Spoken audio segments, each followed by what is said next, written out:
എന്നാൽ ഇന്നാണ് നല്ല വെള്ളി.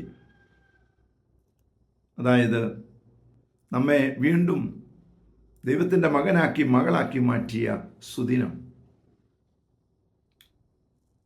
മരത്തിലൂടെ വന്ന പാപത്തിന് മരത്തിലൂടെ തന്നെ ശിക്ഷ കൊടുത്തുകൊണ്ട് കുരിശിൽ അവൻ മരിച്ചു. അവൻ ആ കുരിശ് ചുമന്നുകൊണ്ട് നടന്നു. അങ്ങനെ ശാപത്തിൻ്റെ ചിഹ്നമായ കുരിശ് രക്ഷയുടെ ചിഹ്നമാക്കി മാറ്റി. ഏത് തിന്മപ്രവൃത്തികളും അവനിലേക്ക് ലയിക്കുമ്പോൾ അത് വിശുദ്ധമായി മാറും. നമ്മെ ഓരോരുത്തരെയും അവൻ വീണ്ടെടുക്കുകയായിരുന്നു കുരിശിലൂടെ. അങ്ങനെ ആ കുരിശിൽ